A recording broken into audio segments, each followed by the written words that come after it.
So this will be the longest video that I've got. It's a walkthrough of the day of the surgery itself. It covers all aspects from when you get there in the morning until 8 hours later when you finally get to leave.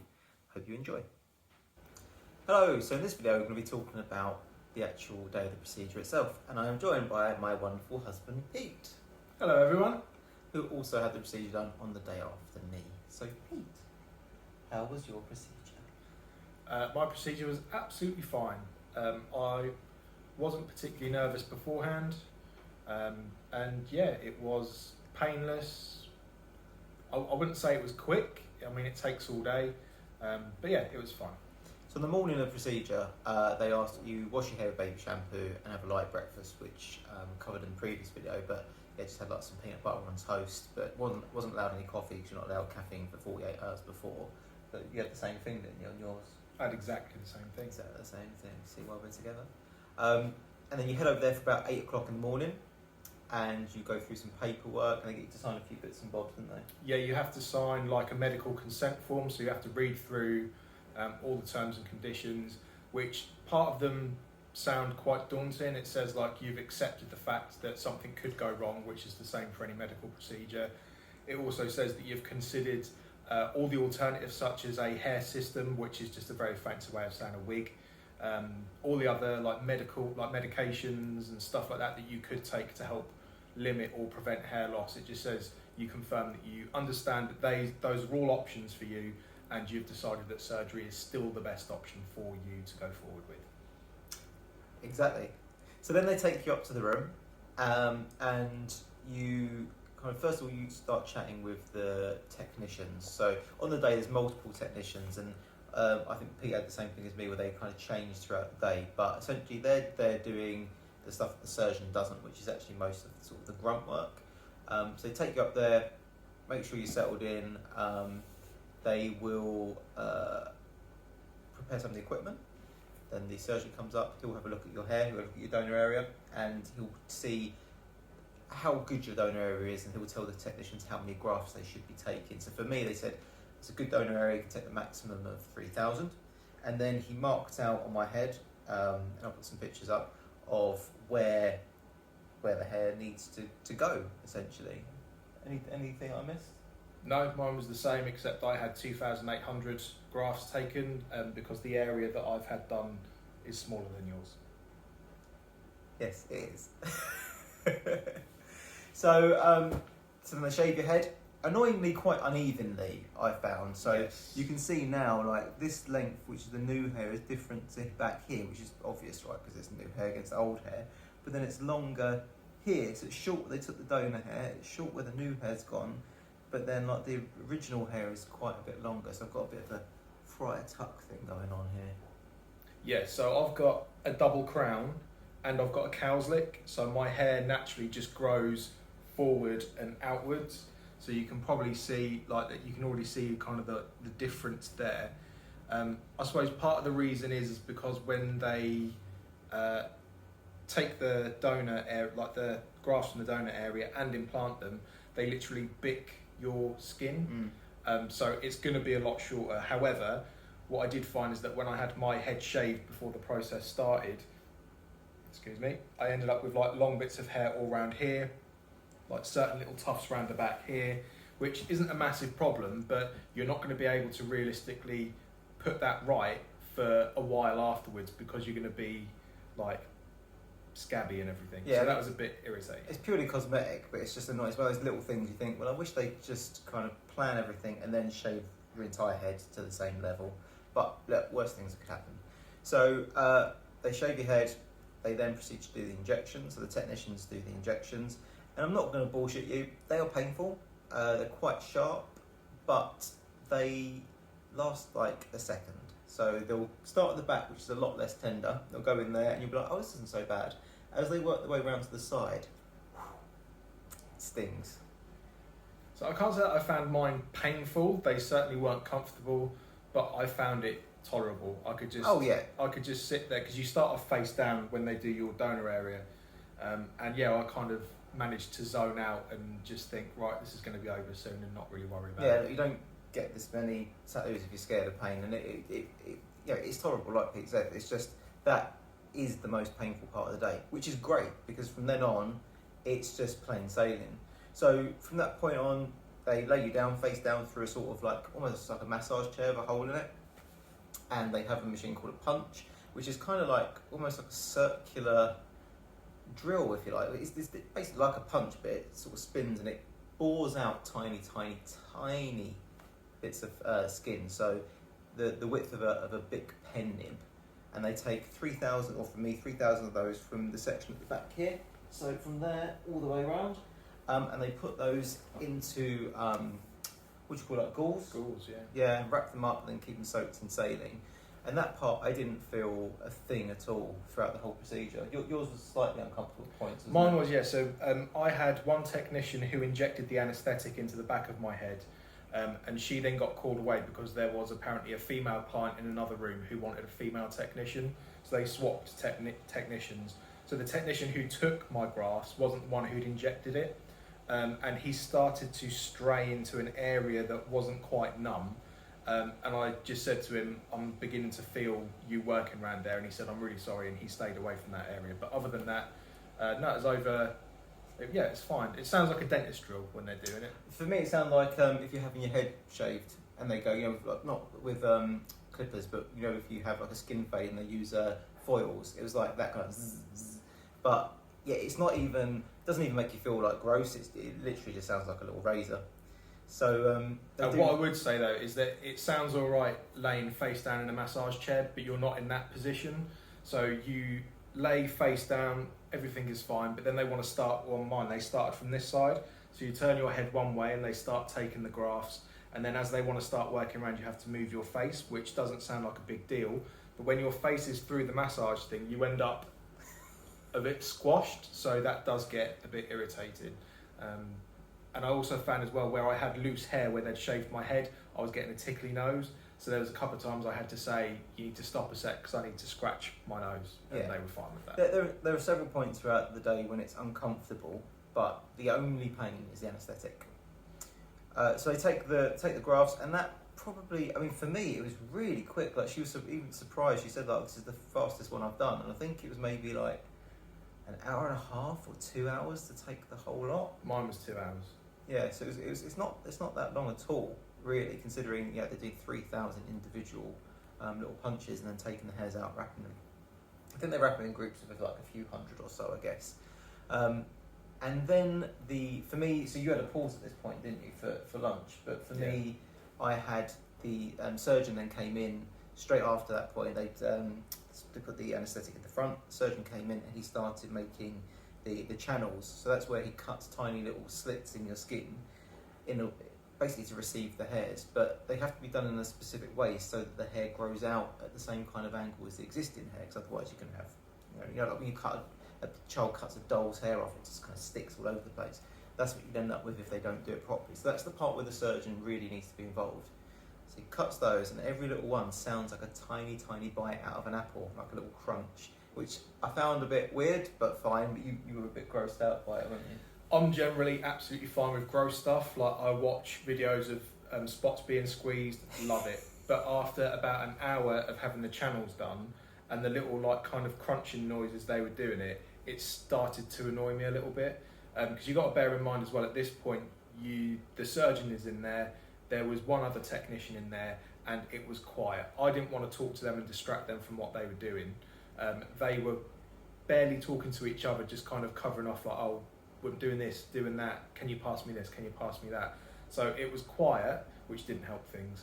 But I actually had another step. So after my grafts were taken, that took 2 hours. I then had a break for lunch. After lunch, I say break for lunch, it was literally about 20 minutes, half an hour. It's not very long at all. But you put your lunch order in at the beginning of the day, which consists of a Marks and Spencer sandwich from over the road. So then the technician will go out and get you your sandwich, a chocolate bar, piece of fruit, and a glass of juice. So I had lunch. Then they came in, injected anaesthetic into my transplant area, and seemingly I must have had an issue with bleeding quite a bit. Because I then had another technician come in and inject fluid into my transplant area to try and limit the bleeding. So that, all in all, probably took no more than half an hour. But yeah, you didn't have the fluid injections. I did. No. Also during the channel cutting part, it wasn't quiet for me because I was chatting away to the surgeon. So I was just asking him like, "Oh, so you cut in this direction? Or, you know, how'd you get it to look natural? Blah blah blah." We had this whole chat about how a lot of people want really, really straight, you know, really perfect hairlines, and he said, you know, the thing with perfect hairline is that it looks weird because no one naturally has a perfect hairline, and he has to tell people, no, I can do it perfectly straight for you, but it will look odd. So perfection is actually making it look a bit random. I didn't want the chit chat. I wanted it over and done with. Just get it done quick. I want to go home. So after that, I had lunch at that point. Pete had lunch beforehand, but I had my lunch and I came back, and it was literally a case of 2 technicians working on my head for about 4.5 hours, maybe 5. It was so long. It's the longest part, and they use long tips, tweezers to pick the grafts up one by one and pop them into the channels. That's when it gets quite uncomfortable. So I say it's like the equivalent of having a really long tattoo session where you're stretched out in one position for a long time. You just get muscle ache. Not uncomfortable up here Not whatsoever. No. But the position that you're laying in makes your legs ache, your back ache. That was probably the most annoying part of the entire process. That was the worst part for me, was just the whole, because a lot of people get this done very young. I'm 40. Doesn't mean I'm super old, but I do get a bit achy. So every now and then I'd say to them, look, when you finish with this batch, would you mind just letting me jump up and have a little stretch? And I sort of stretch my back out a little bit and then get back onto it. But for them, it must be quite boring, literally doing these a single one at a time for 3,000. But that is definitely the longest part, and the kind of dullest. But at that point, you do get to set up at points. So previously I was just listening to the music they put on, but at that point I was able to kind of text you a little bit and have a little bit of a chat. So Jim was texting me throughout his process. My transplant took 2.5 hours exactly from beginning to end. They spray your head as they're going along. They spray it a lot with, I'm guessing, like a saline solution. But where they were spraying it so much, they taped some paper over my eyes because it was just going everywhere. So I didn't have an opportunity to play on my phone or anything. They did put music on, but I don't know if it's like a music rights issue. They don't play real music, so they play like session singers singing popular songs. So if you've ever been to Turkey or India or sort of places where copyright isn't such an issue, you'll hear these CDs where you're like, I know this song. Well, who is this? And you'll realise your brain hasn't quite computed, because it should be Kelly Clarkson singing it, but it's actually some guy, or it should be Bruno Mars, but it's some random girl. It's really odd. So I found that bit, like, it's not too bad whilst you're laying there. They can get on with it. You move your head around into whatever position they need it to be in to work on. So that isn't too bad. I was bored. I would have liked to have been able to like play on my phone or something.